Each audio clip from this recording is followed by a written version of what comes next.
Hey everyone, how's everybody doing today? Welcome to my Tuesday live stream where we talk about photography and catch up on what's new, what's going on, and it's always good to see everyone here.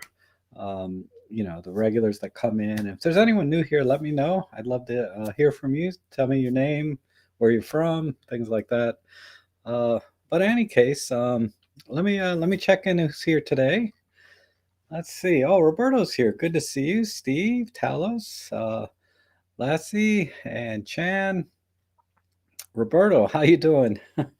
And Plato's here, always good to see you. And John Yutze and Jerky. Oh, George Mooring, good. Jeff Painter, Michael, and good to see you. Steve Wolf. And let's see, George has a question, looks like already. And Marco's here, good to see you. And Petra, hi, from the UK as well. Okay, and Marsha's here. Sorry, Marsha, I missed you there. Oh, you miss autumn? No, not me. I mean, autumn's nice, but it leads to winter, so I have very mixed feelings about autumn. So when I get to closer to retiring, I'm gonna move further south where the winters are much shorter. I don't mind a little winter, if it gets down below 50 degrees or 40 degrees, maybe, but man, the snow and all of that, I'm just not into that anymore. Let me see, George, it looks like you might have a question. Let me just see. You have a couple of things. The 17, you're asking about the Ali 17 or the Sigma 1.4, and you're referring to the 16. I would definitely get the 17 1.8. And because the difference between the two in terms of aperture is very, very small. That tiny bit of extra light you get, I don't think it's worth the compromises you get because the 16 f1.4 is a huge lens, relatively speaking. It's not heavy, but it's a much larger lens, and uh, I've heard people have focusing issues with it as well. I don't I don't know for myself. I can't tell you firsthand because I don't own that lens. I own the 17. But the 17 is a much more compact lens. It's very sharp, um, has like a nice all metal build, and is compatible with Olympus in every way. So if you want, you may lose some functionality by going with a third party lens. So things like focus stacking or high res shot. I mean, well, not high res shot, but there are some very minor features, and by minor I mean they're not that important, but you do lose some functionality sometimes when you go to a third party lens. Um, Now that said, I think the 16 might be a little cheaper, but give or take, they're about the same price, and I don't think it's worth the compromise just in the size alone. Uh, I would prefer a more compact setup. So that's my advice there. In terms of ultimate sharpness and things like that, I think people say that the 16 is sharper than the 17 from Olympus, but again, those differences are very minor, I would imagine. But I don't own the 16 to tell you firsthand. So uh, for me, I didn't consider the 16 because of the size, and I just went with the 17 and the minor compatibility issues that might come up either now or later on. Okay. Man, the fruit flies are back with a vengeance for some reason. The weather got warm last week, and I've been buying bananas and eating bananas. So they come in with the bananas, I guess. Um, okay. So, oh, Michael's here. Good to see you. Um, I've been busy the last week with a few things. I had that house party I went to and took some pictures. If you guys followed my Instagram, you would see some of the photos I took from that event, and they came out okay. It's very challenging though because I'm not really an event photographer, right? I'm architectural, landscape, that kind of thing. So doing event photography and portrait work is not my forte, so to speak. But I'm relatively competent with the gear. I know the gear. I understand lighting and flash and all of that. So I said, let me go out. It'd be good practice for me, if nothing else, right? And so I did the event, and I watched several videos on YouTube about portrait lighting, right? Doing flash and portraits. Uh, just see if there was any new ideas, or just to kind of fine tune anything I might have been thinking, and fine tune that to what actual portrait photographers do. So I set up a simple two light setup. I had a three light setup sometimes, but I was primarily working with two lights and two umbrellas, right, on a light stand. And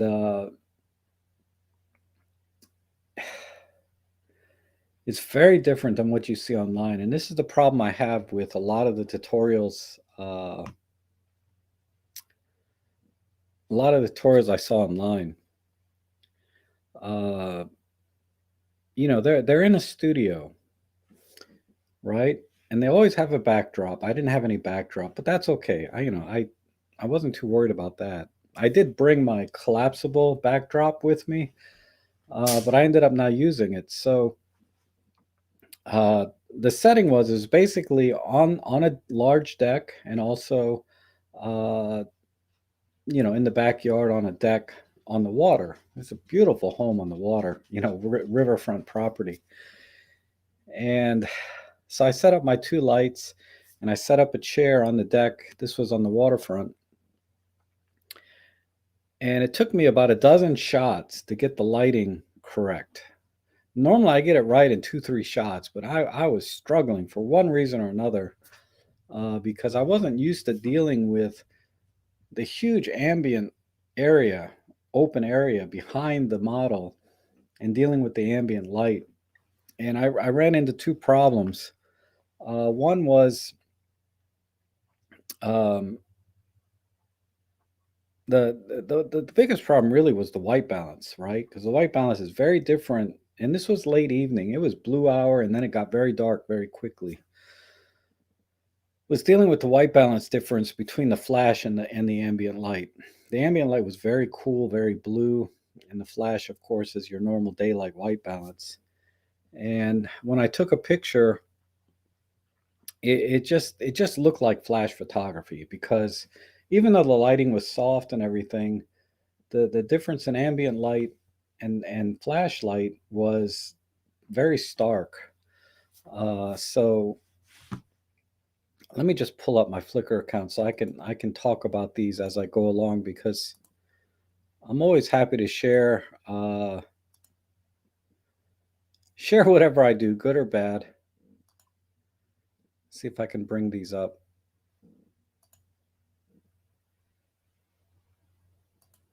Okay, almost there. I need to push another button. I think it's this one. Yeah, this one here. So we'll go over here. So I started out, and it was just about sunset, right? These few pictures here. And this is a normal shot. And I got nice hair lighting here and a little bit on the front. The lighting's very soft, a little bit of catch light in the eyes, right? So that shot's okay. It's not epic. It's not an epic portrait shot like you see a lot of times. But let me bring the chat window back in. I lost my chat window.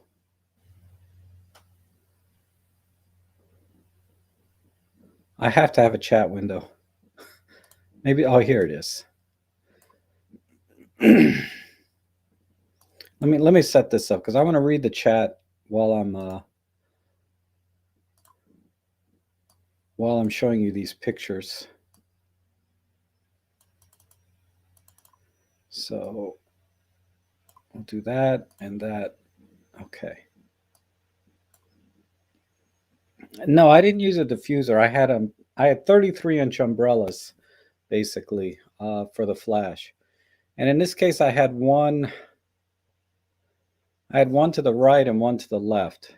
So one was almost immediately off her right, well, yeah, off her right shoulder, uh, that way. And then the other one was kind of three-quarter angle coming down this way. So there was a light on this side, about, parallel with her on the right shoulder, because you can see how the light's hitting her here on the back shoulder and on her hair. And then I think I had the other light, uh, I believe it was on this side. I can't remember now. If we look in the eyes, maybe. Yeah, it looks like just, yeah, I had both lights on her right, well, in this case on her left side, but right side picture. Uh, it's okay. It the, I wasn't terribly happy with this. So, and then I added some soft focus and white vignetting, and this I like from a creative standpoint personally. Um, but it's okay. And then I did another one, same lighting. Um, I had one light here on the right and one light on the left side. And this is okay. These are normal type portrait shots, and not bad for not really being a portrait guy, right? Oh, hold on, my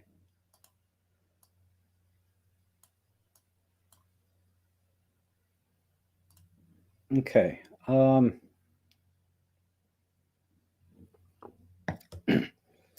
So that's that. So that those were the initial shots. Here's another one, kind of the same lighting. And this is where I started to run into trouble. Is with this shot here. Uh, Basically, these all these ladies were like dancers, right? They like to move a lot, and this is the problem I ran into relative to all the tutorials I watched online about doing portrait lighting with flash and stuff. Is in those settings, they have big backdrops, they have humongous umbrellas, they have, lights on a boom overhead. I mean, they had some very sophisticated setups. And I also watched the ones where they had very simple setups, like one or two lights. But in every case, the model sat on a stool and didn't move, right? They just sat on a stool or they were standing. But most of the time you see these lighting tutorials where they're sitting on the stool and they just kind of, do this or this, play with their hair, but they're sitting in one place and the lighting doesn't change at all. With this, when this person sat down, um, she was moving all over the place.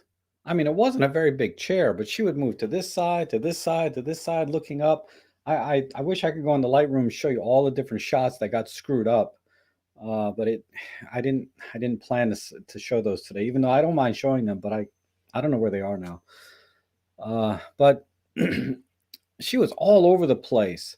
So the lighting was a total wreck. Even though it's soft lighting, it's like, suddenly this side is only lit and two-thirds of her face are dark, or she'd be completely out of the light and only her hands in the light. It's like she just kept moving, and I like the poses she was doing. She did some pretty cool poses, but then I had to I would if I were to I would have had to constantly move the lights and say, stay right there, let me get a shot, move the light this way, okay, pose. It's not it's not it just wasn't feasible in the situation I was in to have the lighting set up in a fixed place and a stool or a chair set up in a fixed place and just have them pose on that one spot. They were constant. This is where it started. She was constantly moving.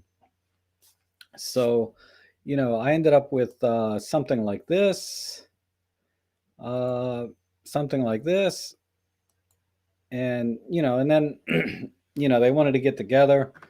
So basically, the problem was I had no control. I just kind of walked in and they did whatever they wanted. And that's not how you do a portrait session. When you do a portrait session, I mean, events are a little harder, but a portrait session, you have to be in charge and tell them exactly what to do, and sit where they need to sit and be what they need to be, and then do the shots. Uh, and then the other challenge I was having was like I started around maybe 45 minutes before sunset, and it got, the lighting changed, the ambient lighting changed very quickly, and it got dark very quickly. So that's why, like this lighting here, the ambient light's pretty bright, and then you can see it went from very dark to almost pitch black at this point. Um, Now that didn't really affect my flash power, right? The amount of flash I needed didn't really change. So I didn't have to change my settings too much, but the look of the picture changed a lot, right? We went from a very nice ambient type shot, environmental shot, portrait, to almost like a studio lighting where everything is, very low key and very dark. Um, so yeah, I did have a third light, but the problem, let me see, where did I do that? I used this is awful, this shot. um but I had a bare flash here. I took the umbrella off. I didn't take it off for this shot. I took it off for another shot, but then they all lined up, and I didn't have, I just didn't have time to walk around them because right here is the water, right? And over here is the frickin' gear and chairs and stuff. This one I did have three lights. Okay, I had the light here that you can see. This is just a bare flash. This is my Godox TT350. Okay, and then over here on the right side, kind of coming down on them, I had a flash with an umbrella on it. That was my Godox V1, the round head flash, right? So that was on the right side also. And then if you look at the shadows here, uh, I had my Godox 8200 as a fill flash for the front of their bodies, right? So most of the lighting was coming from the right, the key light, and then the rim lighting in the back, and then I had the Godox 8200 probably 20 feet, maybe 7 or 8 meters back, pretty far back, at at 1/128th power. I mean, I had it at the lowest power setting I could, and I had to move that thing way back because it was just too bright. And even then, I still got these really harsh shadows at that very low power. So I wasn't happy with this shot at all. And like I said, it wasn't planned for. I was like, they just lined up all at once. Oh, and then we moved up to the deck, and again, these shots here were not planned. They were just, and I know they look planned, but there was another lady there taking pictures with her iPhone, and her friends would be posing. So I dragged the light over here very quickly. You can see the glow from that light over here. And I put a light kind of behind me, and then I just started taking pictures behind the person, taking pictures with an iPhone. um, and then the rest of these, I did try to plan. I set up the lighting in different places, right? So this is the light stand I use. This is the TT350 behind here, and this is under the deck. The deck had some lighting here. Um, so I had one light here, and I had another light, directly across, facing the other direction. So I had two lights at a 45-degree angle, kind of coming in this way. So you can see how the light's hitting our arm here. So there was a light up in this corner, kind of coming down, and then this light So you can see the shadow here, right? There's a shadow on this side and there's a little bit of a shadow on this side. It's not as clear, but you can see the shadow on this side. So I had a light from corner to corner to capture this shot. And then I did the typical, jumping scene where they jump in the air and you pop a flash. Those are pretty fun to do. Here's the other light. This had the Godok's that looks like the V1 flash head on there. Let's see. But yeah, so they're dancing and they're moving around constantly. So they would move into the frame where the light stands were and then move out and move back in. So to some degree, I didn't mind the light stands being in the shot.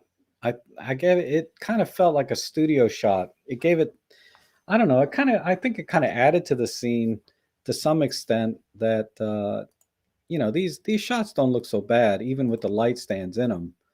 I think they're okay. I don't know, what do you guys think? I thought it was okay. Uh this shot here, this is pretty representative of just the lighting that was there. There's no flash or anything on this shot. This is just the lighting coming from the deck lighting. Um, and then let's see. These shots were okay. Now you'll notice that, of course, the background is completely blacked out because it was at night. And you can tell from the shadows that I had light coming this way and a light coming this way. I was using 1/250th of a second, I believe. I believe that data is here. Let me just double check. Yeah, here's the settings, right? F28, 1/250th of a second, ISO 200. And that's probably 90% of the shots. And all I had to do was adjust the flash power, right? I probably should have shot at F4 and used a little bit higher flash power because I was at really low flash powers, like 1/32nd, 1/64th, sometimes 1/16th, but I was at very low flash power. I had plenty of wiggle room. So I probably should have shot at F4, maybe even F5.6. But the challenge is with the Godok's TT350, if I'm shooting at near full power all the time, I'm going to drain the battery very quickly and the recycle times are going to be longer. So when I'm shooting at like 1/16th or 1/32nd power, and this is the reason I chose lower power, because I wanted the flash to last all night and I wanted to recycle very quickly. So when I'm firing at 1/16th or 1/32nd, I can fire 2, 3 frames per second, right? Without worrying about recycling and the flash not firing. So the flash lasted all night. It recycled quickly to allow me to do, because I set my shutter speed or my continuous shutter to 2 frames per second. And then I was just able to hold the shutter down and just go. Now, uh, so that was just a little tip, right? Try to use the lowest flash power you can to get when you're using smaller flashes. Unless if you got big studio strobes and things, then you have a little more wiggle room because you can set those at a very low power and they'll last all day. So that's what I was trying to do, was get my flashes to recycle quickly, fire quickly, and last a long time without me having to change batteries. So I was there about 4 hours and I didn't have to change the batteries at all. And I had plenty of battery life left when I was done. Uh, so that was that. So the background's very black here. So what I did was is I used another app to kind of fill in. Like here, let me close this info. Here I just filled in with a little bit of fog, right? To kind of take a little bit of the edginess off. This one I added some bokeh. Instead of this solid black background, I just added this bokeh. So these are basically overlays, and I'm going to do a review on this software also. This one here, I added some more bokeh swirly. So I think it kind of took away that black background, just solid black background, and just added some interest to it. And they seem to like it. Like this one actually looks like, yeah, it's kind of more of the same. Instead of the solid background, I added these little bokeh balls and things around the shot. So that I think that brought the picture a little more to life than just having this solid black background. It just made it a little more surreal. And I kind of like this one. I was at ISO 200. Um, yes, Robin, you're right. That's what I was saying. I probably should have shot at f4 at f5.6, but then I would have had to increase my flash power by 2 stops, and that would have been a little hard on a TT350. The recycle times would have been slower, and I'd have probably drained the battery before I was done. Not that I can't change batteries, but uh, it was a very fast moving thing where these I didn't know what they were doing. They would just come out with a different outfit on. Like you can see, this is one outfit. She wore 3 different outfits. This girl, and she wore 2 different outfits. She wore this one, and another one. So nothing was planned or organized. It was just totally spontaneous. They just felt like, oh, there's someone here with a camera. Let me, let's get some shots. Uh,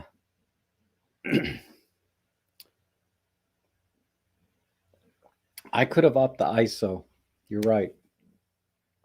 I could have upped the ISO to ISO 400, and that probably wouldn't affected the ambient light too much because my concern, I just didn't have enough time to think. But if you look back here, there's another house next door, and that was generating a little bit of light in the background. And there were power lines behind here that, when I kept the ISO low, it kept that area nice and black. I crushed the ambient light more. Uh, but a higher aperture would have done the same thing. Higher aperture, higher ISO, they kind of offset each other. I totally agree with that. But I wasn't thinking fast enough. I got these settings to work with the flash power I had set, the ISO and the aperture, everything was working. I was getting fast recycle times, so I kind of stuck with it. Um, yeah, I wasn't worried about the noise at all. Yeah, because I do have DxO, so I could have gone higher ISO without any issues in terms of noise. But then I didn't want to sacrifice dynamic range too much either, because yeah, you can clean up the noise, but as you raise ISO, you crush your dynamic range as well. Uh, so you have to be conscious of that. And the other thing that you don't see in these pictures, let me see if I can find a closer. The other thing you don't really see in these pictures, this one shows it a little bit, but it was very humid by the water. Everybody was sweating. So let me tell you, I had to go in and brush out a ton of shine on everybody's face. It was uh it was shocking. Like, I think I did a pretty good job. Let me see if I can find it. I can show you the before and after for all this shine. Um these were test shots. Let me just go to the raws.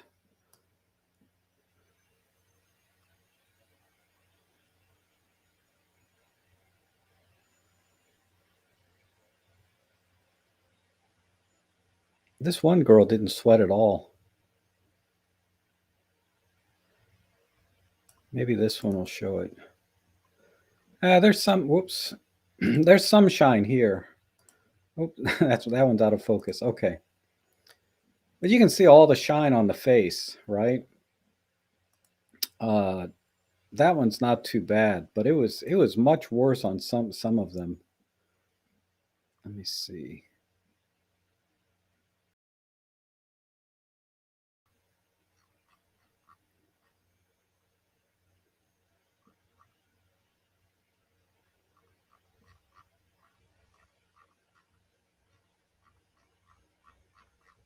Much further down.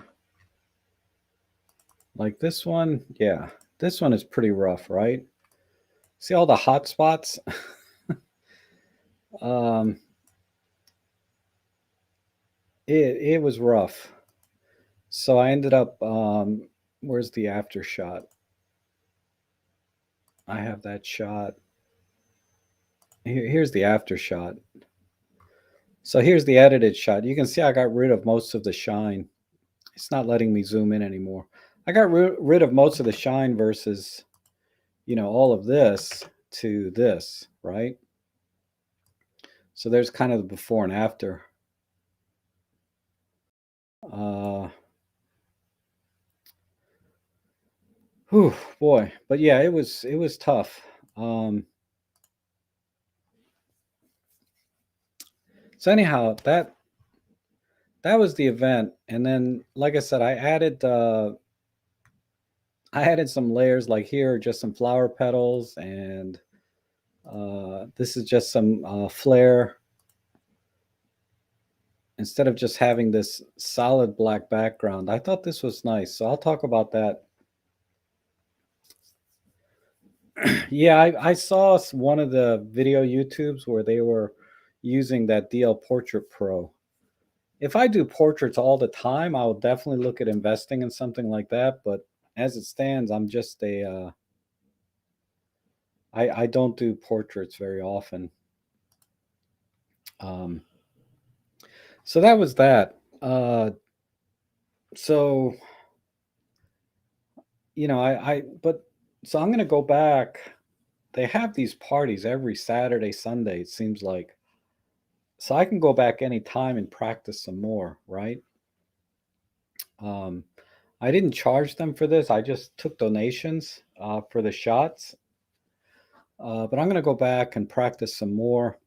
It's really good practice for me because you can watch every YouTube tutorial. You can you know know everything there is to know about lighting and stuff, but it's not until you actually go and do it in real life that you start to see the challenges that that you don't see in the videos.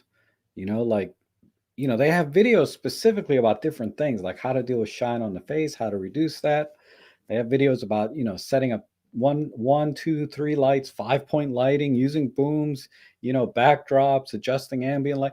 There's videos on all of this, right? But when you go to a live event like this, you have to put all of that together, right, into one shot. You can't. So it's a little it's where experience and it's basically where your experience, having experience in doing something over and over again for a long time, that these things start to become automatic in your brain, and you can adapt very quickly in the field to any kind of changing conditions. And that's my goal is, if I can go back and do this a few more times, I can build up my confidence, my experience, and my God, there's another word I'm looking for other than experience, but I want to build up my skill set so I can work very quickly in the field and adapt the lighting and take a little more control over what people are doing rather than just letting them randomly do whatever they want. Because I don't want to be a control freak, but at the same time, if they want nice pictures, you have to tell them, you know, stand over here in this light. If you're gonna do something, work around in this area. If you're gonna dance, and I'll set up the lighting here for 10 or 15 minutes, and we'll do that. Okay, let's go for these other shots. And this was nothing like that. This was a total random scene to scene to scene, and I would just see what they were doing, and then I would set up the lighting to what I think would work for that whatever they were doing, and then 5 minutes later they're doing something else. You know, but anyhow, that's what happened. Yeah, you learn as you go. Oh, hey Randy, how are you? I do use gels on my flash sometimes. I've never done it on a paid job, but I have used gels. Uh, where I wanted to create sort of that golden hour look. You put one of those CTO gels or orange gels on your flash, and you put that either behind the person or in front, wherever you want the golden hour to kind of be. And like I said, I know academically how to do all of these things, but it's very different in practice when you're in real life trying to do these things in a split second, right? Because I'm not in a studio, I'm just at somebody's house, and it's event photography basically, and I'm trying to create these epic images or portraits in a very random environment. Uh, yeah, part of portrait is communication, definitely. Um, so, the other challenge was I don't think uh, one of them, the English wasn't that great. So even if I did talk to them, uh, all of the English I think was a second language for them. Not that had too much effect. I think they would understood because communication is not just verbal, right? You can kind of point or just stand and show them what you want, right? You can just show them, uh, show them what you want. You don't have to talk, but it was fun. It was fun. Oh, Peter just did a portrait thing. I got to watch that. Um, but like I said, watching things on YouTube and then doing it for real is a totally different thing. But it definitely helps.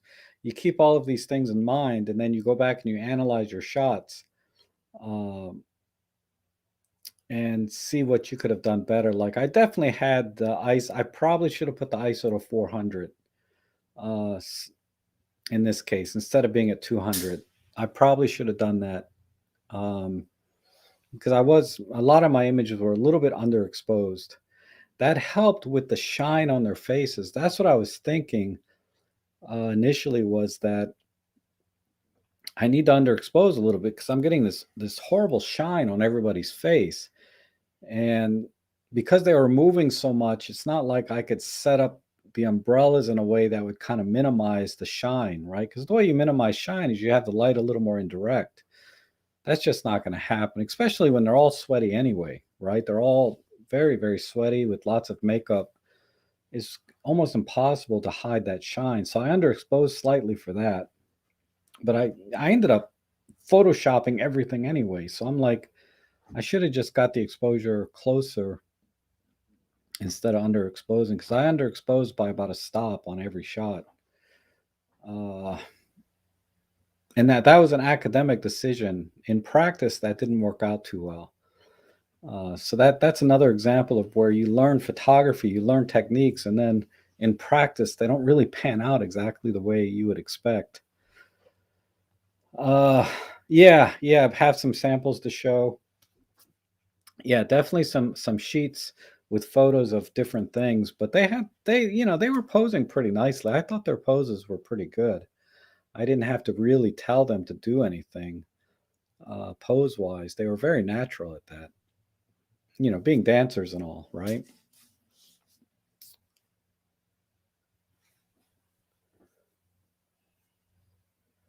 I have not been doing. Oh, Dave, yeah, I haven't been doing the photo editing because I've been I've been doing individual tutoring uh, on the days that I normally would do photo editing. So I'll try and fit one in when I can, but I just haven't been able to do those lately. Um, less moving, less sweat. That's why you direct more. Yeah, like I said, I didn't know what they were gonna do. I didn't know they were. Honestly, I didn't even know they were dancers when I went there. I was just told this was a we're having a house party, Harvest Moon party. There's going to be food, and it'd be fun if you brought your camera to take some pictures. So they were a little surprised that I had all my light stands and gear set up, and I had some misconception that that they do yoga. I don't know why I thought they were yoga people, but we weren't going there. I wasn't going there to take pictures of them doing yoga. I didn't know they were dancers, and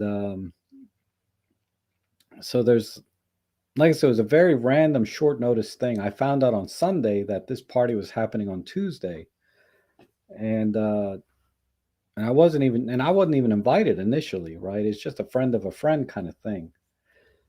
So I went there pretty much sight unseen, not knowing anything about the location or the people there, things like that, right? I just knew it was going to be a bunch of her friends, uh, and they wanted me to take pictures there. So initially, I was thinking, okay, well, I'll set up a little area in one of the rooms in the house to do portraits, right? And then I'll do some event shots, of them at the party. That's what I was thinking initially. But then when I got there, they break out and dance. And I'm like, whoa, okay, let's deal with this now, right? Um, so I had all kinds of, there's just a lot of random things there that happened. Uh, in the end, though, I'm pretty happy with what came out. Considering how random everything is. Not knowing that they were even dancers. And they were going to break out and dance and do all these, put all these outfits on. I had no idea. I really didn't. I thought initially it was just going to be like this first shot. I expected people to be kind of dressed up, right? Because it's a house party. You dress up for the party. But I didn't expect them to change outfits into their dance dresses and start dancing. Uh, yeah, building trust and all of that. Yeah. So I think the second time I go there, when I go back, I'll do better because they'll be more comfortable with me, right? And feel more natural, and vice versa. I'll be more comfortable telling them what to do. So every time it's going to get a little better. The first time you do something, there's always challenges. I mean, I don't think anybody would look at this and say, that guy sucked, right? They're not going to say my picture sucked, but um, there's lots of room for improvement in individual shots and how things were done, whether on site by directing a little bit and planning better, right? Or working with the exposure settings. Like I should have used either a higher aperture and higher ISO.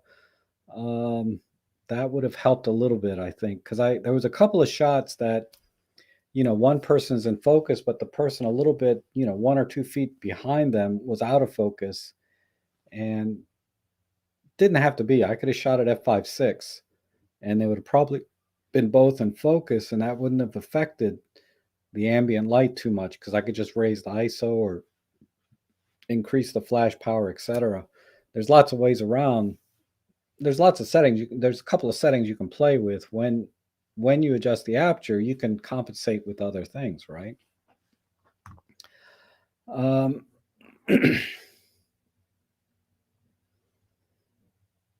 Stephen Long says, I've been experimenting with square format photography lately, quite different from regular. Yeah, you don't have to worry about turning your camera, right?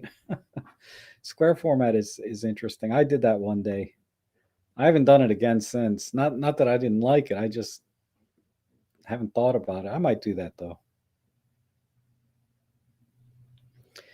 Uh, Dave, are you saying the lighting is harsh on me or harsh in the images I took?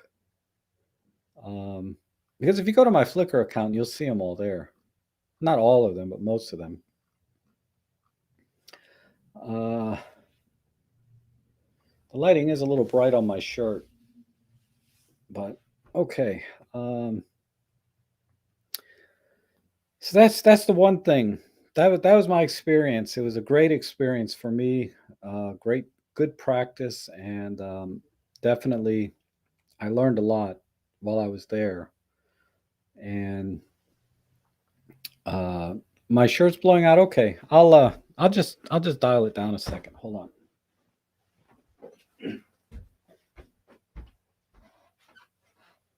Let's see. I think I can just dial down.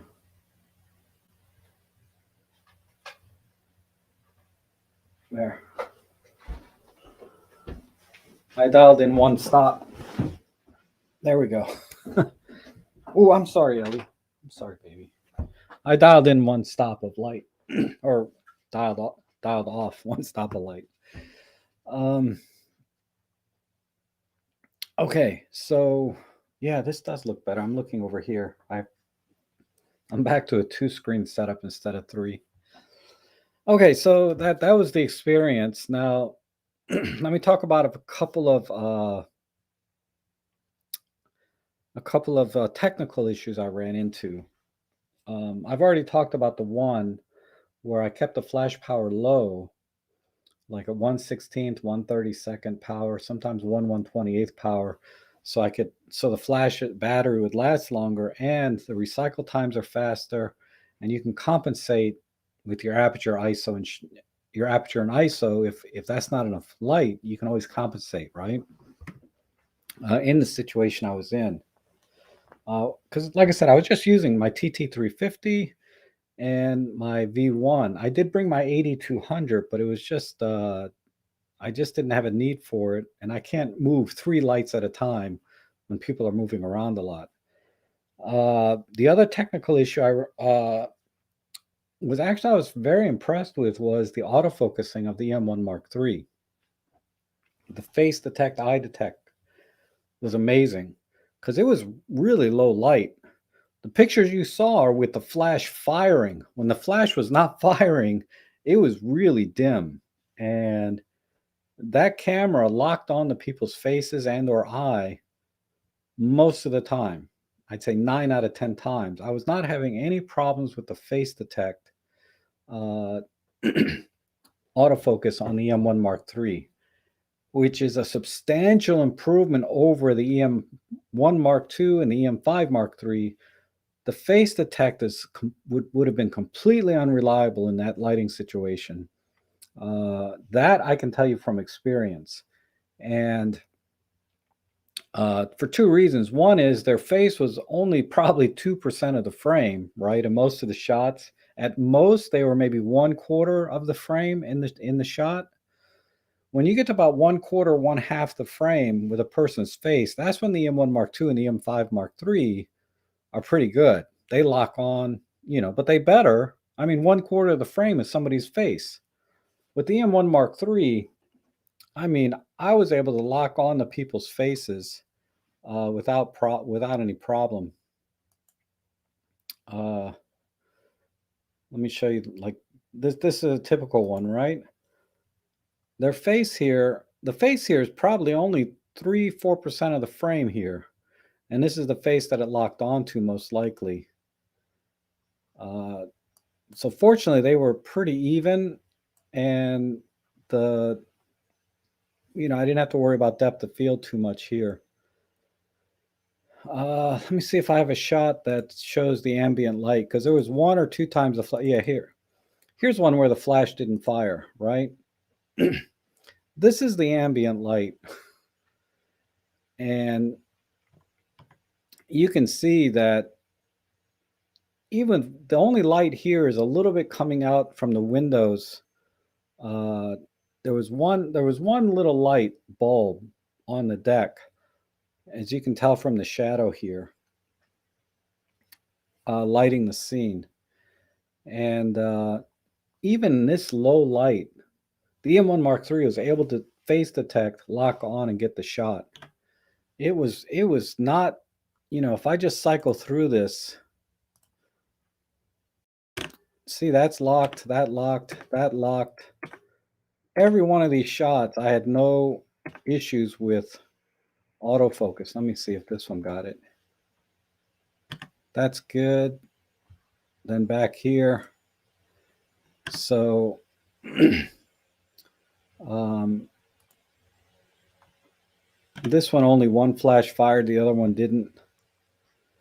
But this is yeah, most of the time the flash was no problem. But this is one where the flash did not fire. So I can tell you that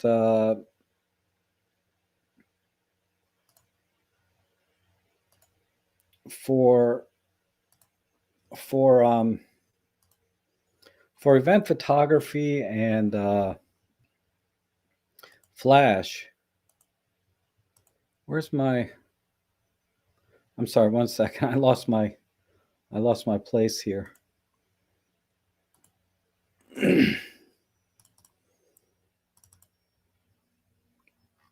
They the the M1 Mark III, the Godox wireless triggering, the TT350, the V1, the 8200, and some El Cheapo umbrellas and flash stands. I think any professional would not have any complaints about the autofocus, the lighting, the reliability of the flashes, and everything like that. Everything worked 99% of the time. And so I'm very, very happy with the performance considering those lighting conditions. If I had the M1 Mark II or the M5 Mark III, yeah, I would have definitely would have had a problem in this situation. Even in good light, when a person's face gets like down to less than 5% of the frame, those oh, I need to dang it. I need to call that person as one of my students that I tutor. I'll call them back after the stream, but uh yeah, yeah, so no issues with autofocus, no issue with image quality, no issue with the flashes firing or the battery life. Technically, the setup was more than I could have hoped for. I was, I'm always a little anxious, right, about doing photography that I've never done before. How is the gear going to perform? Because I've never used it in that situation. My expectations were very high. Like I expected it to do well, and it did. So, uh, very, very happy with that. Um, no soup. My mom's on vacation anyway. Uh, and let's see. Yeah, they were all sweating. It was, it's by the water. It's very humid. And it was probably, mid 70 degrees at night and high humidity. And they're moving around. If you think they were sweating, you should have saw me. I was sweating, man. Because I was running around, right? Trying to get all these shots. And the next day, my legs were sore from, getting down low, getting up high, back and forth, and running around. My legs were actually a little sore from that. Um,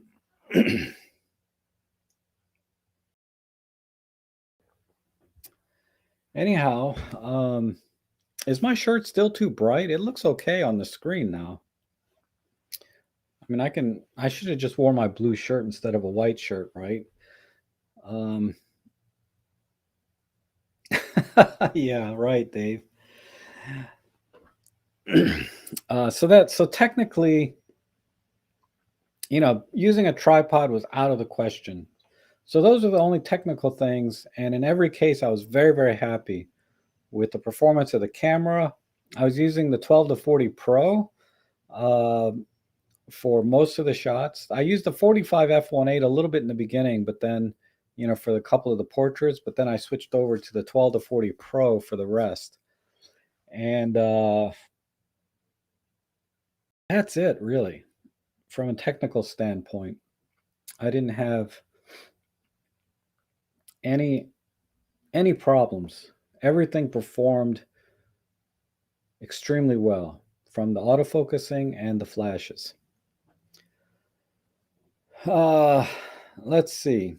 So, any questions about that event before I move on to the next subject? uh, any or suggestions, right?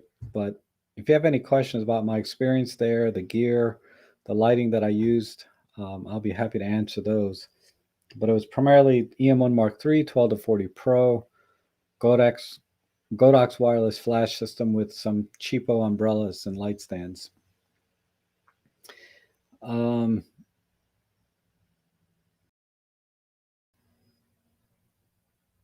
if I were to use each flash alone, whoops, here we go. If I were to use each flash alone, what situation would they perform? Well, if you're talking about like one light portrait, uh, what I would probably have to do, if I were using only one light in that whole event, I would have definitely brought in more ambient light by raising the ISO, or using a slower shutter speed. I couldn't use too slow of a shutter speed because they were moving a lot. So 1/250 is all I could use for shutter speed. So I would have had to raise the ISO because I was already wide open at f2.8. But if I was using one light, I would have brought in more ambient light so that I could get more even lighting between flash and the lighting outside. The only challenge would be is that the ambient lighting would have been a little bit cooler in temperature and may not have looked quite as natural. But that's that's what I would do. If you're talking about just one light type portraits in a studio, that's no problem. You can use one light, you can use reflectors to bounce that light off, things like that. So just do a YouTube search on one light portraits and you'll get a lot of good ideas there. But for this event, specifically for all the different kinds of shots I had to do, I would have probably used more ambient light to get it more even, or did more low key type shots, like that one portrait I did, which was completely black and just a little bit of highlights on their face and their shoulders and arms. Did low key shots because it was so dark outside. Um, so when they danced, you shot bursts. Yes, I set my shutter speed to continuous low continuous autofocus with face detect at 2 frames per second. I didn't want to go too much faster than that because I knew the recycle time of the TT350 is not, like a studio flash. It's just a little pocket flash. So I did two frames per second, uh, continuous autofocus with face detect.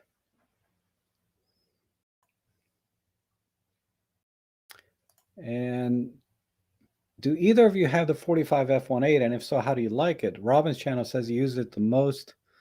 Yes, it's a great lens. I have no complaints. And then this is a good segue to my next topic, but I will talk about the 45 f1.8, but only as a comparison to another lens I want to talk about.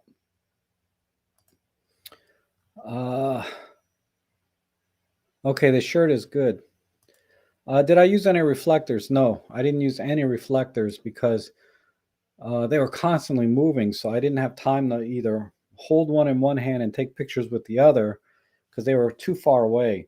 Most of the time, they were, 10 feet, like 3 meters to 4 meters away from me in the shot. So reflector, hand holding a reflector would have no effect. I mean, in theory, if I had an on-camera flash, I could bounce the light off a handheld reflector, and that may have helped, but I was using a radio trigger on the camera instead of a flash.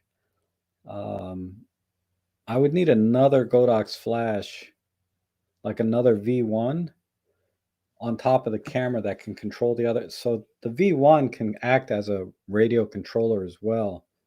Then a handheld reflector and bouncing that off and controlling the other flashes at the same time. That might have worked, but I don't have any experience doing that. But that's what I've seen some people do in the YouTube videos is they handheld a, like a reflector about this big. They would bounce their on-camera flashlight off of that towards the subject.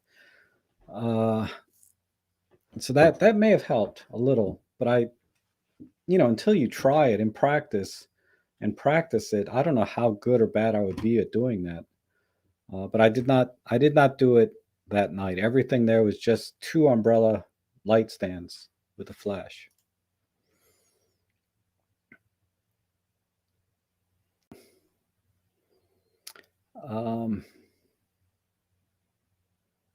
Okay. If there's no other questions on that, let me talk about something else I'm going to be doing a review on. So before I leave that event, I will do a review on the software I use to create those effects, like the bokeh effects, the fog, and all of that. I'll do a review on that because it's pretty neat. It's pretty neat. So look for that later this week or next week. Another thing I've been working on is this new lens. Per Gear or Seven Artisans, they sent me finally, right? the 50 millimeter f 0.95, and it's a manual focus lens. This is not the video. I'm just giving you a preview of my review of this lens, because you guys are my regulars, right? So you get a little preview. And I did compare this against the 45 f1.8, and I also compared it against the 14 to 150 kit lens, and also a couple of other primes, 50 millimeter Nikon f1.4 vintage, and the vintage Olympus, this one here, 50 millimeter f1.8, because these are viable alternatives, right, to this lens, cheaper alternatives in some cases. And let me tell you, this lens was the sharpest of them all. Maybe the OM lens was a tad sharper. I'm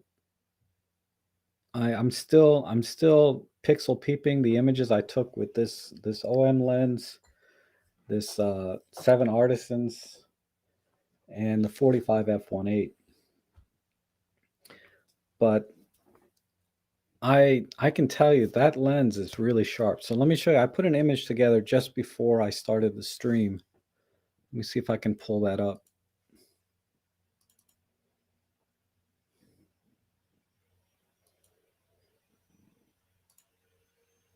So this is the 50 millimeter f 0.95, and straight out of camera JPEGs, straight out of camera. Now the JPEG settings I use, because we can change settings in our camera for JPEGs. I did do +2 sharpness, +2 contrast, and +2 saturation. So I increased the saturation, sharpness, and contrast for the JPEG in camera. So these are straight out of camera JPEGs with those settings. And this is wide open at 0.95. That's pretty sharp. The raw image is a little softer, obviously, but even the raw image looks really good. And here's at 1.4. So it's even sharper, better contrast, all of that. And then here's a 2.0.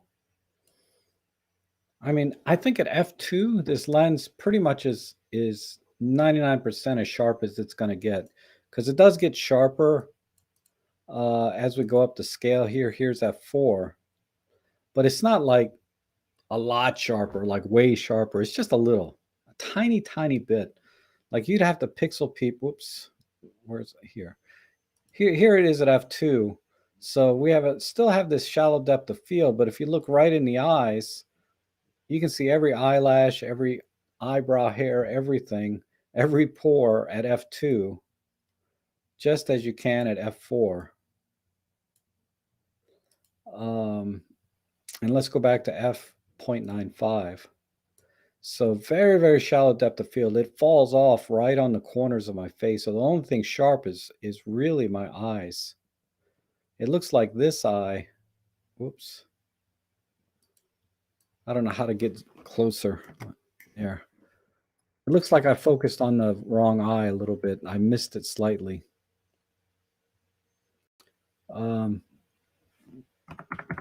But that's at f.95, straight out of camera, with the tiny bit of settings that I used in camera for the JPEGs. Whoops, I'm getting a mirror effect here. So I have a link down below, my affiliate link for this lens down below. I have no problem recommending this lens. I watched a lot of reviews on this lens. Well, I've watched 3 or 4 reviews on this lens, from this lens sucks. One reviewer is like, this lens just sucks. There's better lenses you can buy, right? For half the money. To Jimmy was pretty neutral, right? He liked the lens, but it had some issues. And then that seems to be more of the normal review for this lens, is that it's okay. right? It's soft, wide open. It's got flaring. It's got purple fringing. It's got its problems. Okay, but seriously, for portrait work with a little, if I was working with the raw images, I would have to do a little sharpening and a little contrast, just like I did for the JPEGs. But they're perfectly fine. I mean, for a portrait, you don't want them that sharp anyway. You know what I mean? You don't want to see every freaking pore. Man, if you pixel peep at f4 or f2, my pores, you can see a lot, like too much information. Okay, is one way to put it. Uh, but I took those shots yesterday, and I was thoroughly impressed with this lens just from those shots. And like I said, it has problems. I have other shots that because other complaints were some people didn't like how the bokeh rendered in certain shots. It depends, distance and all of that. Some people definitely didn't like the purple flaring and the glare and the purple fringing. Definitely, there's some of that, but those are things that can be fixed in post processing for the most part. There's one or two shots that I really had a problem with. Um, so you're not going to get perfect shots every time. I would say most of the time, no problem. No problem at all. But there's going to be that occasional shot where there's some chrome or some very strong contrasting highlights and shadows that are just have hard edges that if that's your main subject, it's going to be a problem, right? But those problems are far and few between. And I'm going to take this out more and do some more shots with it because I took it out to my birthday party this weekend and did I did a lot of shots there, and I did a lot of shots of my dog. If you look on my Instagram, I just posted some. Uh,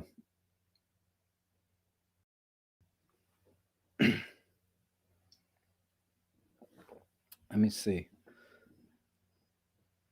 Where's my Instagram?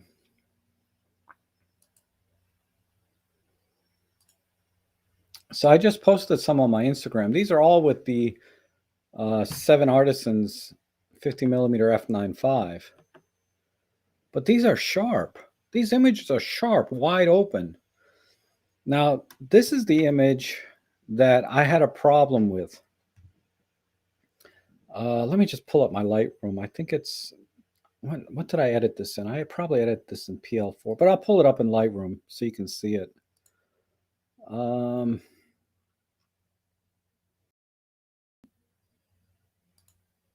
Yeah, it was in this series.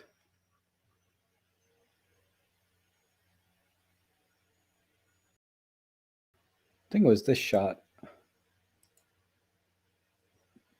Let me let that render out. No, it wasn't this shot. It's this one. Oh, it's not this one either. Where is it? Yeah, this one. I mean, they all had kind of the same problem, but you see this purple fringing here?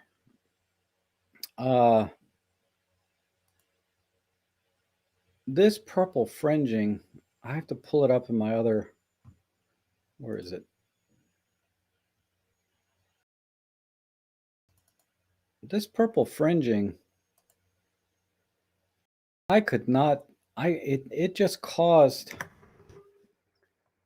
I could not get rid of it. And in this shot, this is not acceptable. It's fine for a picture of my dog. I don't care. But this is the only time I really had a problem is in very specific shots. But in shots like this, you know, that purple fringing didn't happen at all because the contrast, I guess, wasn't I don't know, for whatever reason, and this is still wide open at f.95. I didn't get that purple fringing and I didn't have to correct for it. So it depends, I guess, on how the light is hitting the subject and the contrast, the brightness, difference between the subject is what's really causing some major purple flaring, purple fringing. There's a little bit of fringing here in the eyes, right? But here's another one. See, there's no fringing at all. I didn't have to do any corrections. And then, let's see.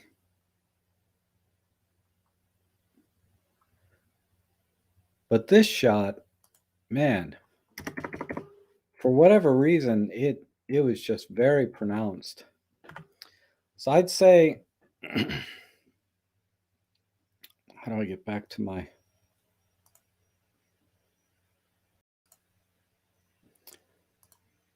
So I would say for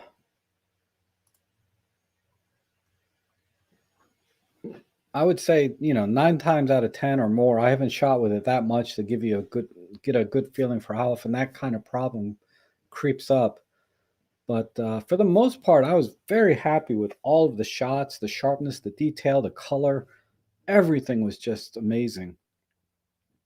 But I'm going to shoot with it the rest of this week and get a bigger catalog of images that I can go through and give a little more qualified opinion other than just going out for a couple days and taking some random shots or test shots. Like I did test shots in my backyard with myself in the picture. I want to do a lot more testing, and then I can, when I do the review of the lens, it'll be sort of like, I'll address the issues that I ran across, but what this lens is really good for and how to work around or get the most out of this lens, right? Because it's there's some slight distortion, but it's not even worth mentioning. And overall size and weight, it's about the same weight as like the 12 to 40 Pro.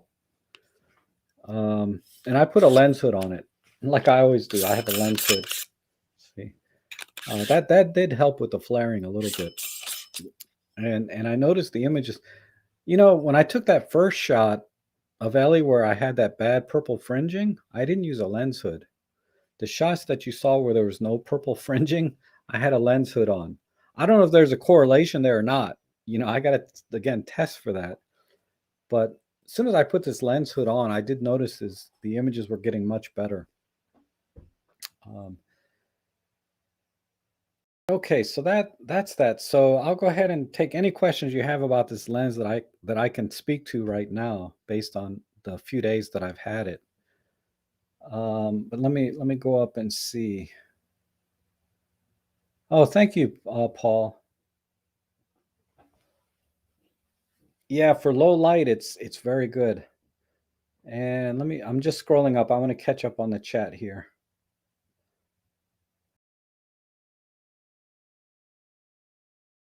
So yeah, even wide open, it looks good. Here's a comment. F2 is perfect. And yeah, the bokeh bomb, right? And the background is very, very smooth. It is. It is. But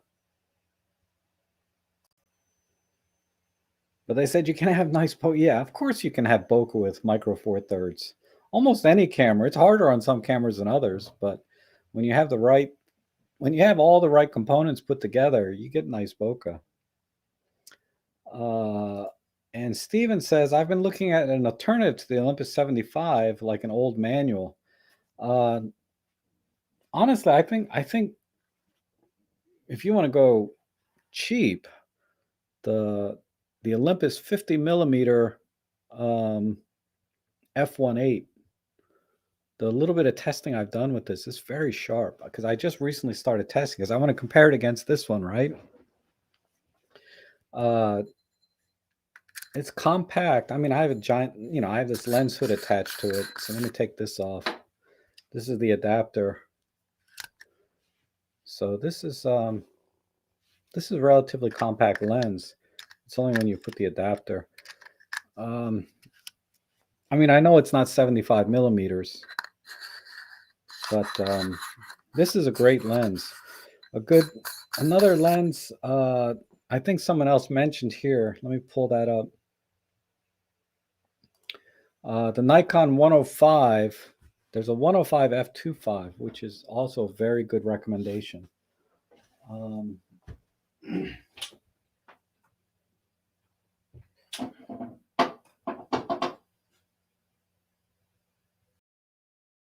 that's the 50. I'm pulling out my 105. I do have it. Yeah, here it is.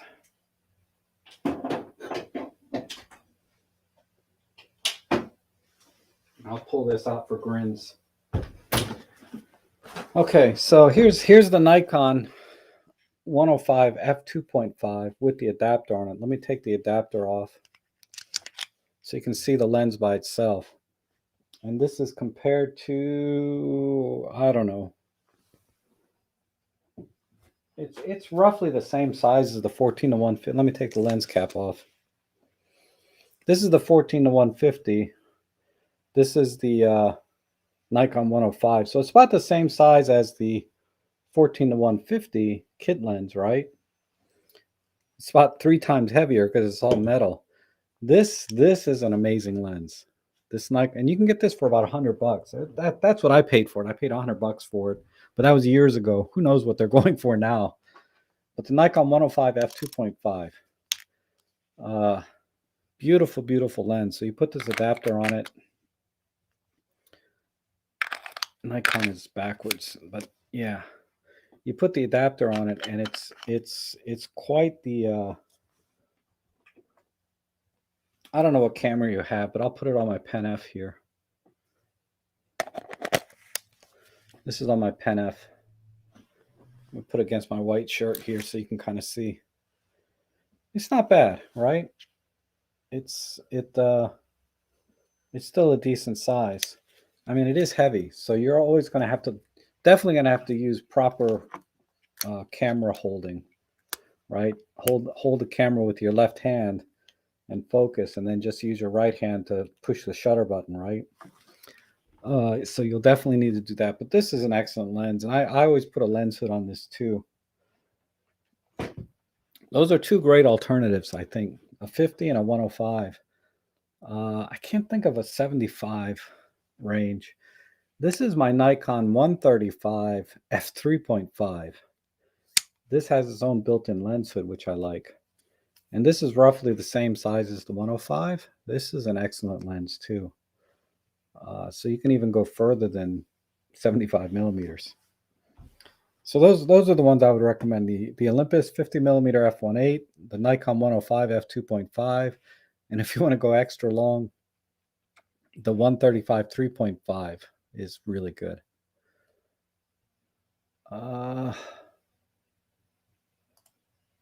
Let's see. And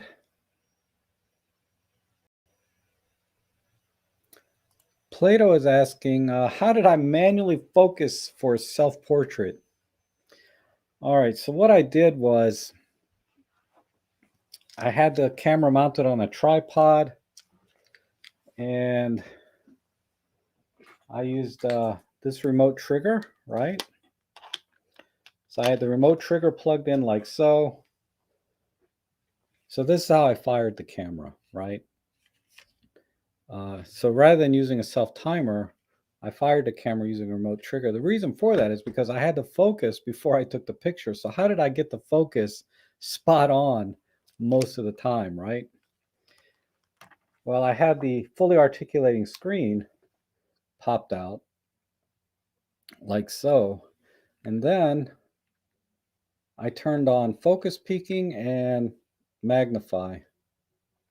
So let me see if I can demonstrate. Let me open this lens. See, I'm going to focus on my camera that I have now. Is focus peaking on? See? So what I did was I stood in front of the camera and I just kind of leaned back and forth like so. So I had the camera set up like this. I got my eye in the frame magnified.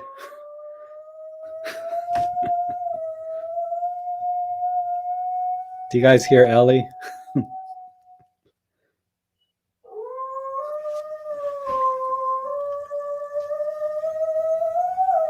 You probably don't hear her, but so I magnified my eye in the frame so it filled the entire screen, and that's just big enough for me to see. And then with the focus peaking, I just kind of leaned forward and backwards until I saw the focus peaking as red as it could be.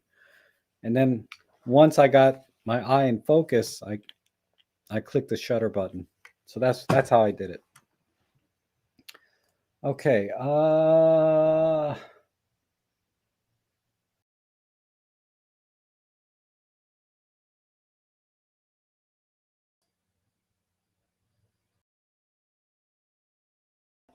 And does the 700 fit the EM10? Of course it does. Let me try though, because I have an EM10.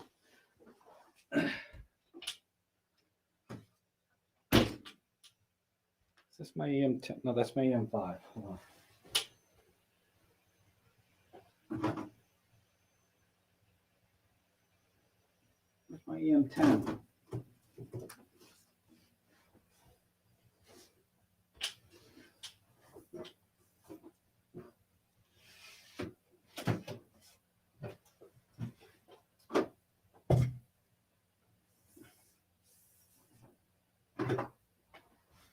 So where's my EM10?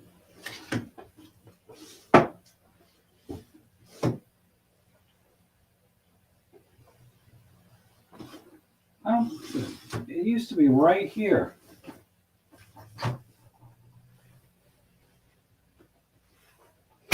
Oh, such an idiot. EM10's right in front of my face. It's right here. So let me disconnect the cables.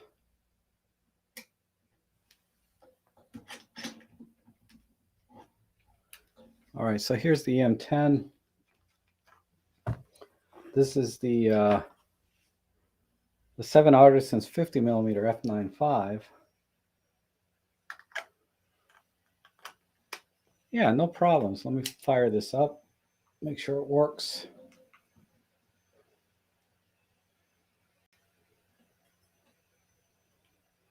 Yeah, no problem at all.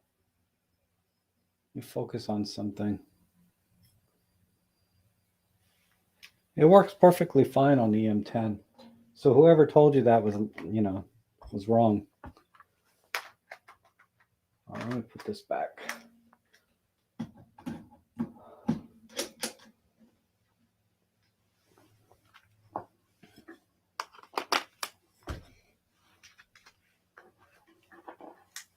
Now that's the EM10 Mark II. I assume the EM10 Mark I, Mark III, Mark IV, they all should fit. I don't see any reason it wouldn't. Okay.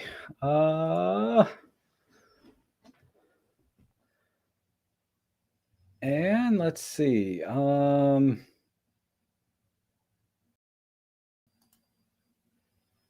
Oh, Druid says the 85 f1.4. Yeah, the 85 f1.4. I think they have a 1.8 version. I don't know why that escaped me because I have that lens. But yeah, the 85 is a good. Really, all of the Nikon glass is really good.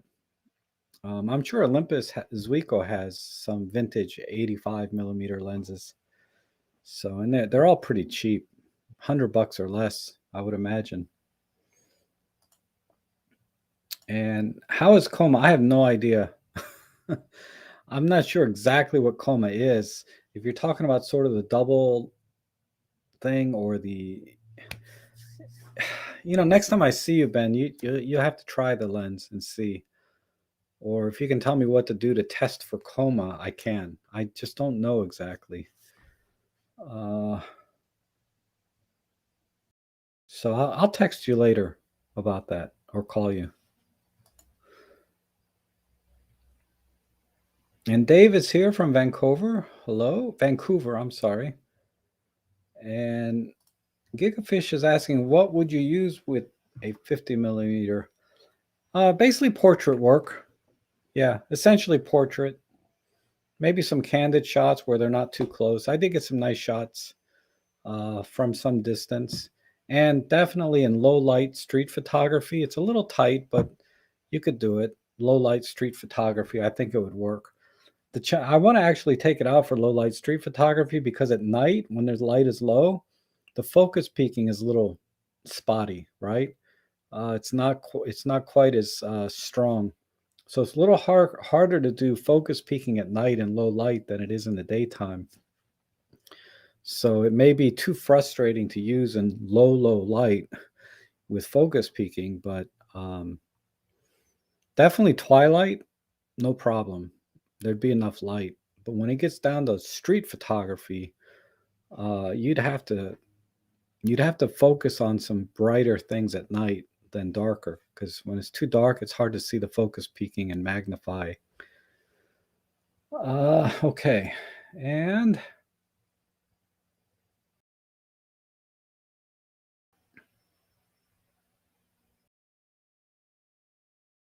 oh yeah, Narrowband says he has four of the 51.8s. They are great lenses. Yeah, I have three or four myself actually.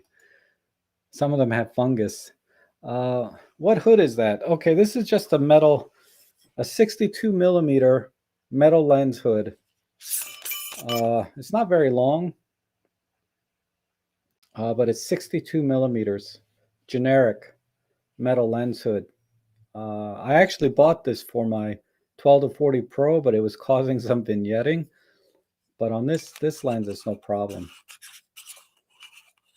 because it's not a wide angle, right? On wide angle, I was getting vignetting with this on my 12 to 40. But on a 50 millimeter, it screws in right into the front, 62 millimeter metal lens hood. Any generic one, $8. You can get those. And what is the best extension tubes for the 60 macro lens? I can't say, to be honest. I buy Fotka. They're in my bag in the other room. FOTGA I bought, but they're all plastic. And then there's the Mikey. Where is it? It's not in here.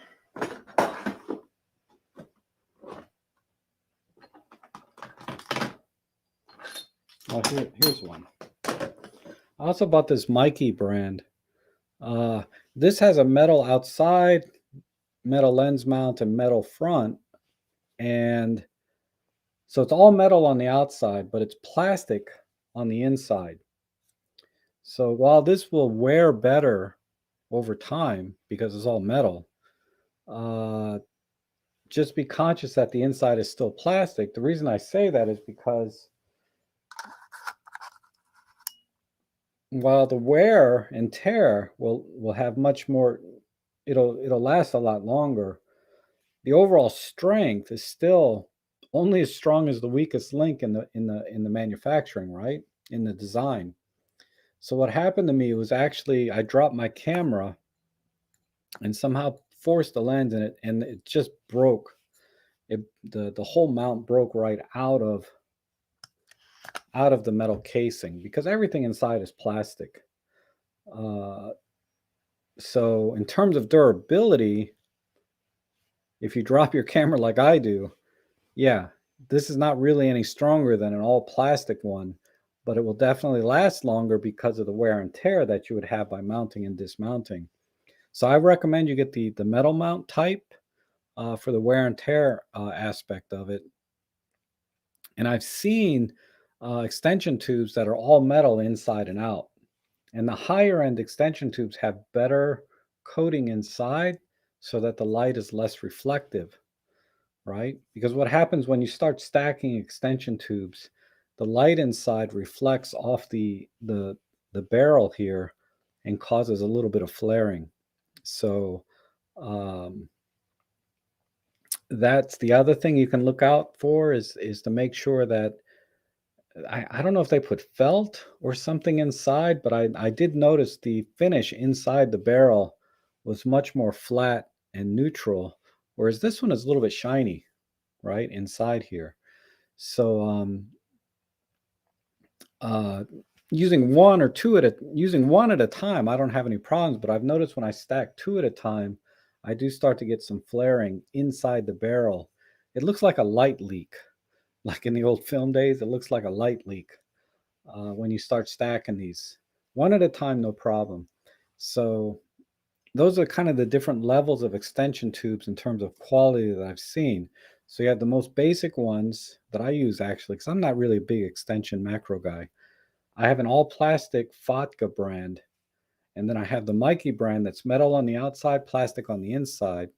And the ones I haven't bought because they're like $100, they're all metal inside and out, and they have better coating inside, which I assume would help with some of the flaring you might get when you start stacking things together. So hopefully that helps you find or shop for extension tubes.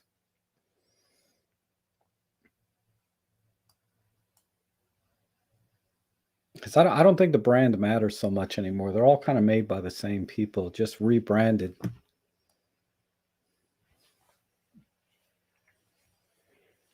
And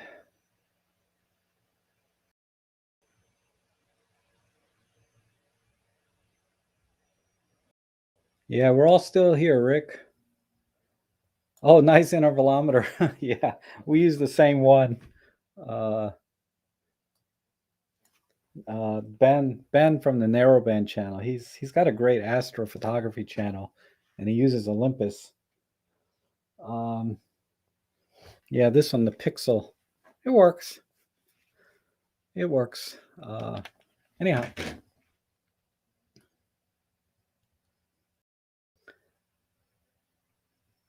let's see. Does anyone want to buy an Epson ET2650? I assume that's a printer. Uh, yeah, she's warming up her voice. Let's see.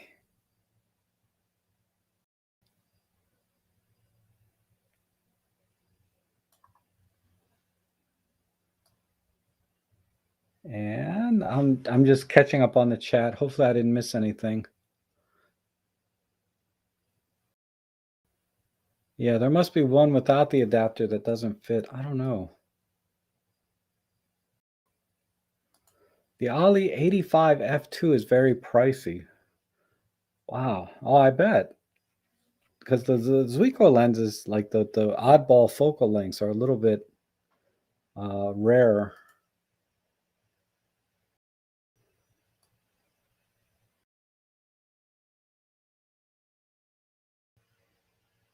And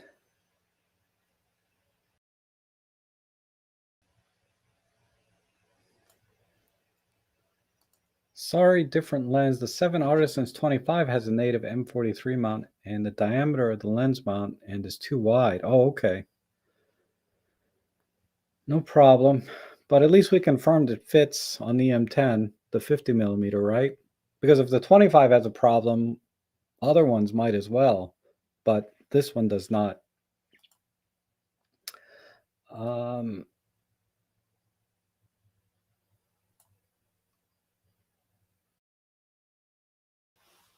okay, so I think that got most of the. Rick has a question though, if anyone can answer. I know the Epsons are pretty well respected, and so are the Canons, but I don't know the model numbers. All I can tell you is, Rick, that I had to shop for a new printer because both my printers died. You know, one was 8 or 9 years old, and the other one just the ink dried out, and I could never get the cartridges or the print heads to unclog. So I bought another printer, and it's just an office printer, basically, right? Because I'm not too worried about my prints,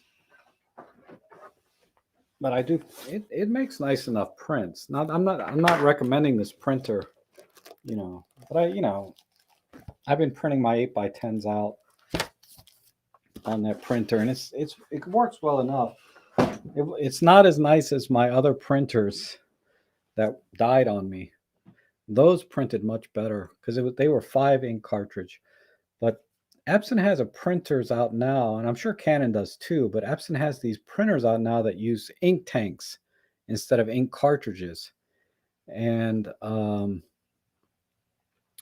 the ink is so much cheaper that way. I can buy another full set of ink for like $60 and refill it, and it'll last 10 times longer than buying the cartridges individually. So you're paying a fraction of the price for ink. And Epson does have a photo printer that uses the ink tank cartridges, but it's like $1,000 printer. So I didn't buy it. I mean, I paid less than 400 for mine because I'm not printing for clients or anything. I'm just printing for myself. 8 by 10s, right? But look into the ink tank type that don't use cartridges. The printers cost more, but you'll make it up in ink in no time. Uh,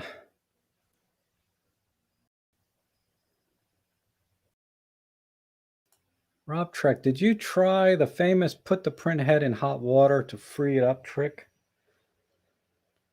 I think, yeah, I ran I ran hot water through the print head, so the hot water was flowing from the ink from where the ink tanks go down into the printer.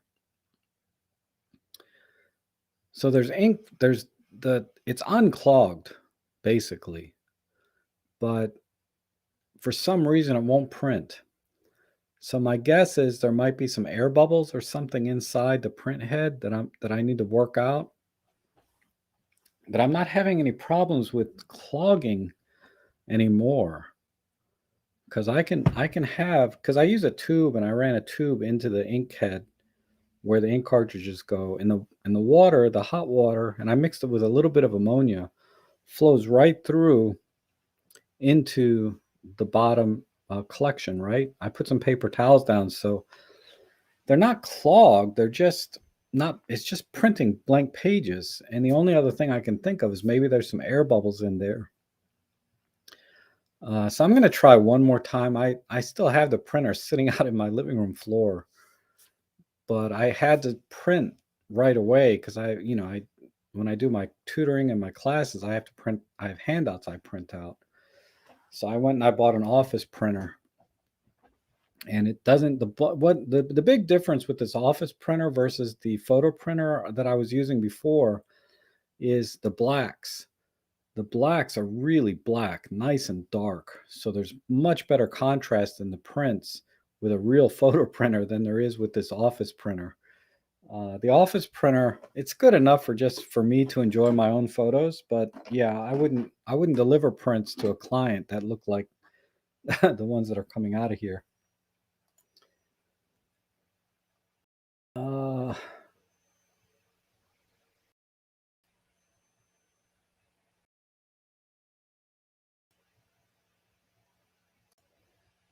that the Epson printer that's going to get shot tomorrow is one of those large ink tank type. It's terrible. No proper printer controls. Oof. Yeah, they have dedicated photo printers. They use like 6 or 8 inks. They have like 6 different ink tanks, and for all the different colors. I'm sure those are fine, but I don't own one, so I can't tell you. Um, yeah, the Epson Eco Tank printers. That's what I bought. I bought an Eco Tank and just an office version. But yeah, that thing, man, I've printed a lot. I've printed a lot, and only a little bit has come out. I still have like probably 90% left of ink. I guarantee if I was still using a cartridge based printer, I'd have gone through 2 or 3 cartridges by now. And I'm still at 80, 90% left in ink.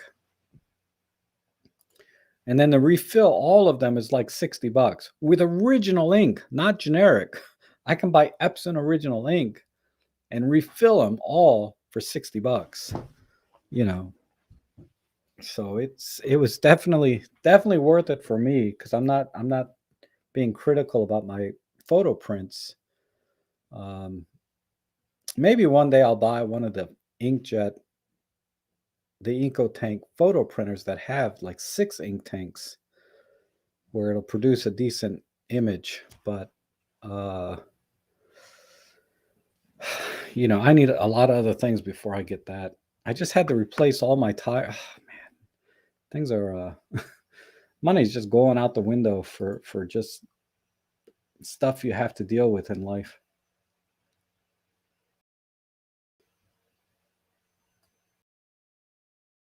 Yeah, the Epson XP 8600, 6 inks.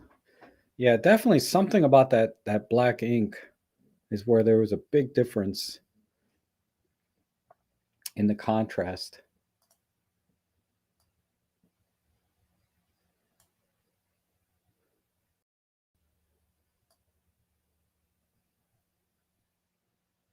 IT pros hate printer problems.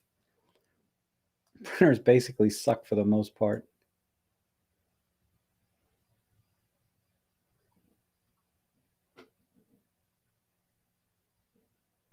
Is that so? Rick is suggesting that printers are responsible for 90% of the IT problems. I wouldn't be surprised, particularly if they're inkjets. And John says, I had an Epson printer. It died after 4 years. I went to Canon version, Incotank, Megatank. They have A4 size, just never get in stock. Otherwise, I like my Selfie 1300. Yeah, Canon has, yeah, I guess they call them Megatanks. But anyway, they're the tank type things. And it's amazing uh, how long the ink lasts. I just can't believe it. I would have never been able to print.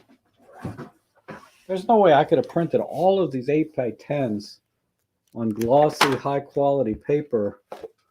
You know, um, I got all my prints. A lot of the stuff you guys see on my Instagram and stuff, I print for myself. Uh,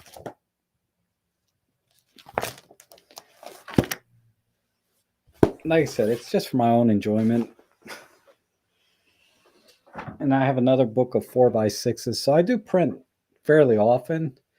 I mean, not like every day, but when I do print, I'll sit there for a couple hours and print a lot of stuff and then fill up my photo albums. It's nice, relaxing part of photography that I enjoy is printing and organizing my photos.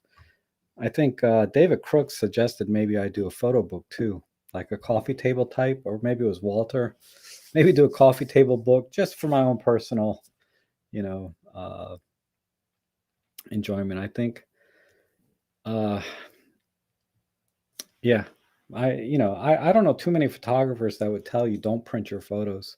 I think most would say, it's not a bad idea to print your photos and look at them. Um, assuming you have a halfway decent printer. Like the printer I'm using, I would say is halfway decent. It prints nice photos, but they're not deliverable type photos for clients. They're just nice for personal use.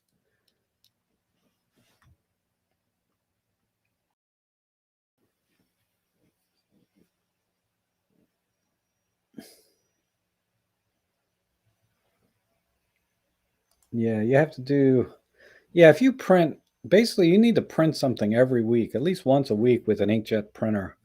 And and this was advice from Epson.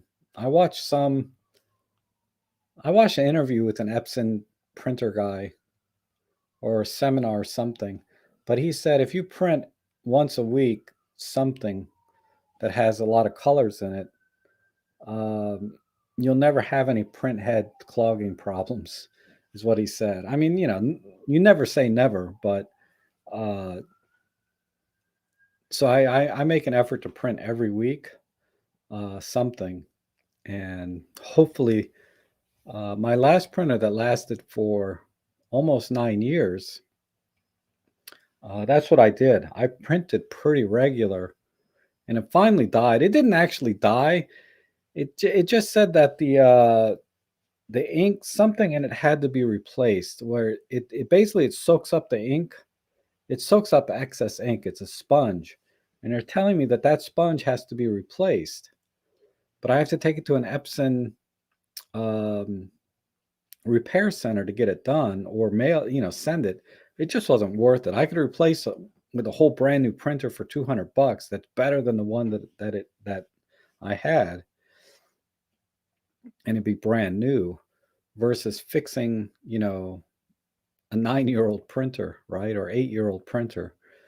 And then when I started researching it, I said, well, let me go with these EcoTank, things. And I got the EcoTank printer, and it prints just fine. The main thing is I save a lot of ink. But if I wanted one of those 6 tank EcoTank photo printers, that was like $1,000. It was a little bit too much for me.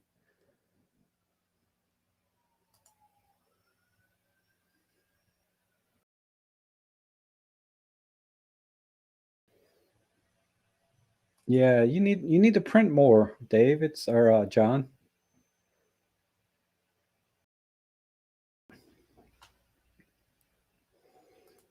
And definitely, yeah, my Flickr page, I have a group there where a lot of you guys are posting images, and there's some really great photos there.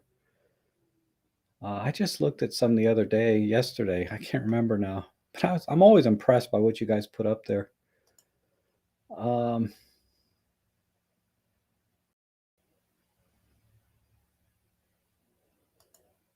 yeah, they're designed to fail, no question, because they don't make money on the printer itself, right? They make money on the ink, and they price the printers accordingly. Because my printer that I bought comes with in a cartridge version. It's basically the same printer, but it's not an EcoTank, it's a cartridge version.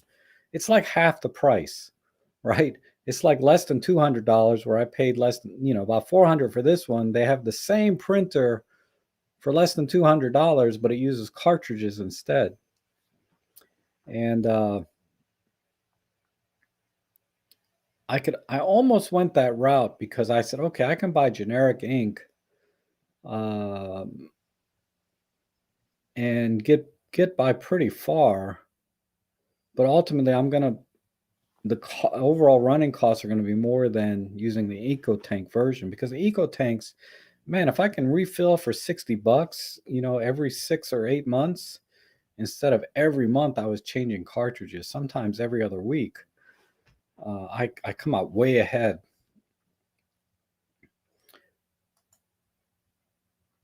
But yeah, I'm pretty impressed that my printer lasted 8 years with really no major problems. I mean, I had to run the print head cleaning cycle a few times.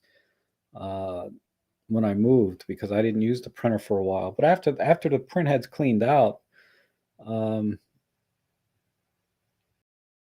it ran for about a little over 8 years until the one piece has to be replaced, and it's not even a major thing. I tried to run the firmware thing that says it'll reset the life cycle of that so that you can keep printing.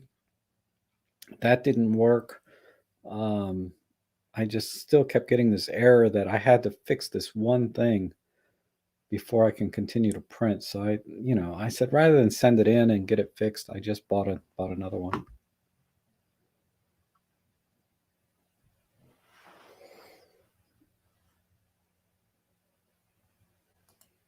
Um, yeah, the old style print cartridges came with the print heads built in, right?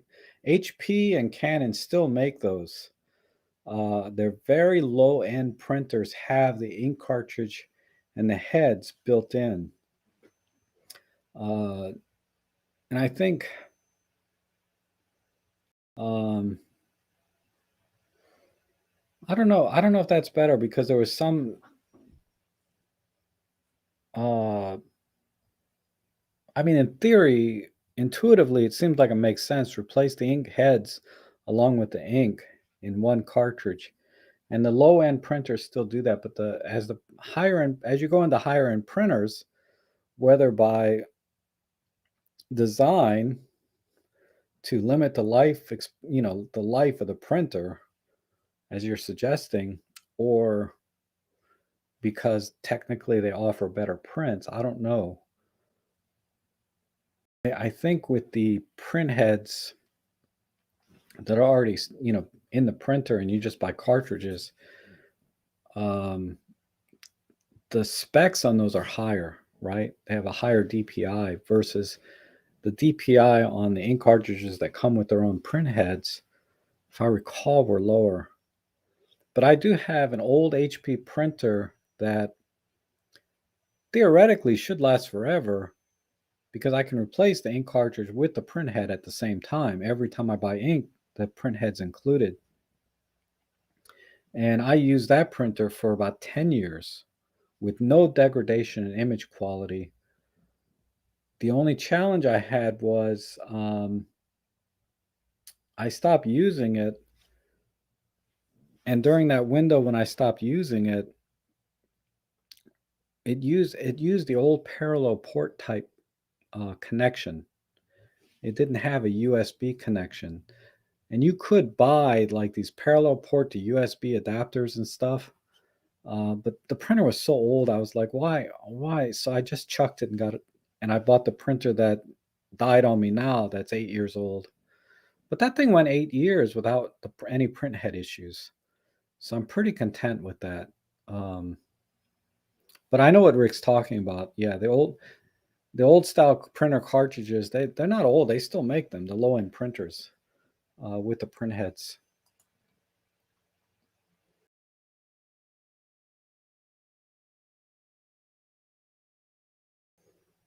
Yeah, generic ink causes print head problems. Yeah, I didn't have any problems with my generic ink in my one printer. In my other printer, who knows?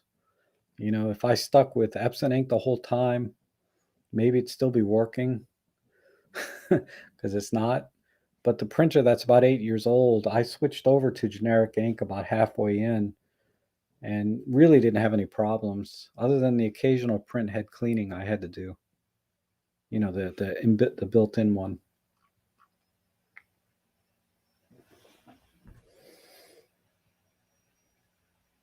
Yeah, 8-bit Ed just outsources his printing. I think I'll do that for my large prints, but for my own personal stuff at home, the cost per print is so low that it's worth it for me to just to do those if since I'm not that critical about the image quality itself. And I did the refills and they work because I printed every day, but the chips always gave me an issue. Yeah, sometimes you have to depends on the printer, right? Some printers, the little chip in the ink cartridges tell the printer that it's out of ink and you can't reset them. You have to replace the chip. So they sell the chips separately for those refillable type ink cartridges. Because believe me, I looked at a lot of stuff when I was shopping printers. I looked at those refillable tank types instead of buying like a dedicated eco tank system from the manufacturer. And the challenge was for the printers I was interested in, I had to replace the chips. And if that party, if they went out of business, I wouldn't be able to buy the chips anymore. So I don't know. But yeah, I know where you're coming from.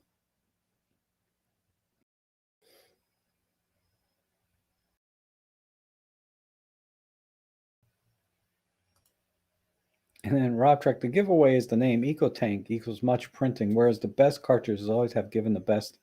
Yes, no question.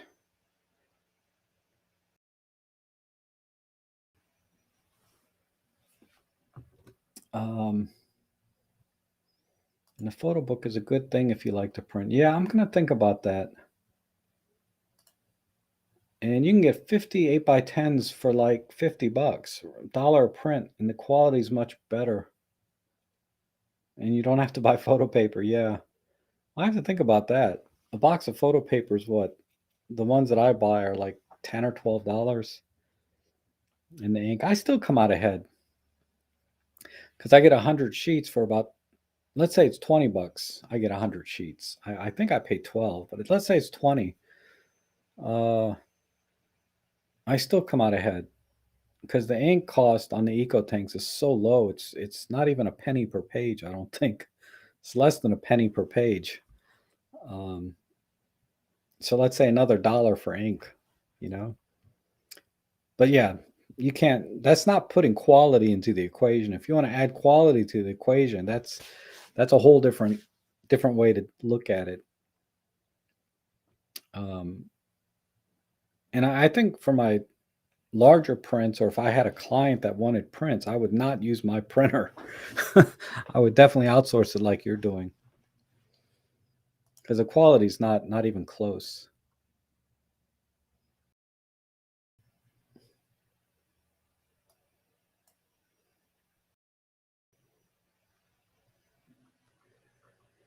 Okay, everyone. Yeah, I saw that. Yeah, I did see that post that you can use the art filters. I did see that, and I'll try and work that in. It's such a niche thing working with art filters. I mean, Olympus cameras in general are kind of niche, and then using the art filters in the Olympus cameras is even more niche. And then to use the art filters in Olympus Workspace is even more niche than that. We're talking about a very, very small audience for that. I'll do it for my own personal thing, but I don't know. It's really on the back burner.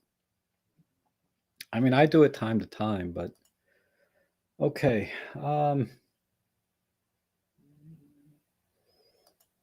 Dave has a question about, has anyone had prints on glass? Was it good stuff? I'm curious too. I mean, I've seen a few people talk about doing prints on glass that they've had it done and it looks amazing. I think I saw it on YouTube probably. But unless I see it for my own myself with my own eyes, I don't know. I've thought about, because I got one print that I would love to have on glass, right? On a very shiny surface, whether it's a metal print or glass print. I was thinking about.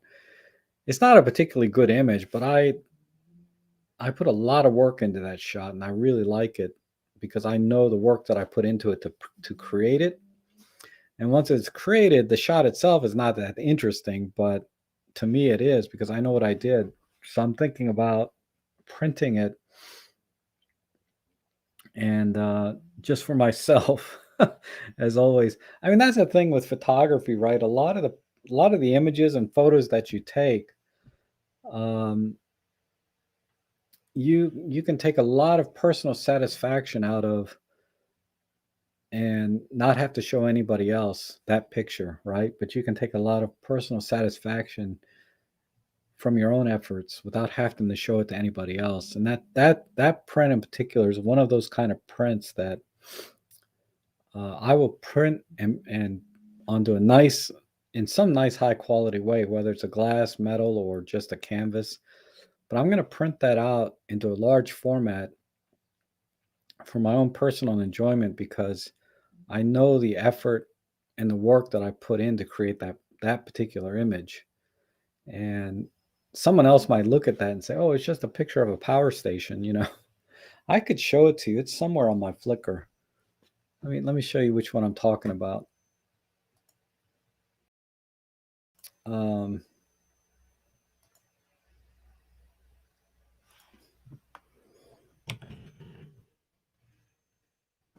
I search power. Let me see if it comes up quickly. Yeah, I think it's this image. It's not this exact one. It's not this exact one. Uh, but this is the print. This it's basically the same picture, but the difference is the one that I want to actually print out is like I took 60 high res images of this workstate of this power station with the 75 millimeter lens. So I took a little piece here, then a little piece here, then a little piece here. Anyway, it ended up being about 60 pictures all the way around, all of them high res. And then I stitched them back together and created this multi megapixel image, right? It was probably 100, 200, I can't remember. It was a huge file when I was finally done. And then I did a little processing. And then when you punch in, there's little doors. Like over here, there's a little door. This over here is brick, but when you punch in, you can see every little brick and every little rivet, and you can read the signs on the door. And the detail that I was able to pull out of this building was really amazing. And as a print, it won't be that impressive, but I can look at it and say, I know what I did to get that picture. And and take satisfaction in it. You know, take satisfaction in that printer, in that print. Anyway, uh, but that's one of those images that nobody else would really care about except me. But I'm gonna print it one day. um, yeah, most people don't come to my house. It's pronounced niche, niche, niche, niche, or niche. I don't know. I've always said niche, but yeah, niche I think is the correct pronunciation. I don't pronounce a lot of words correctly, but thanks for that. I'll try and correct it going forward. Um,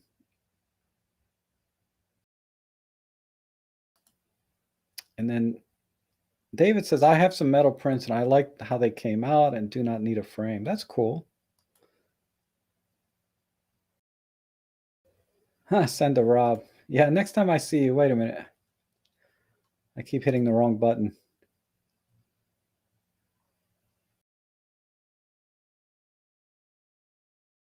Oh, David Tellett is here. He has a glass print. Okay, I'll check. Yeah, next time I see you, I'll check that out. I might have some time this week. I have to see. Oh, I got to call this client back, so I should probably get going.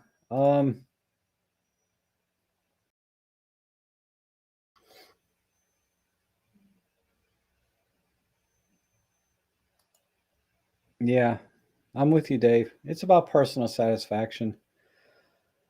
Um, okay, so thanks everyone for coming in today. Look forward to my other videos about this lens and that other software. And I'm supposed to do something else too. Something else might be coming in. I don't know. People send me stuff time to time that I'm supposed to do reviews on. So I can't remember now, but and also do some more tutorial type videos as well. There's some other topics I wanted to cover, particularly with Flash. So thanks everybody for joining today. I really appreciate it. And I will see you guys again next week, if not sooner.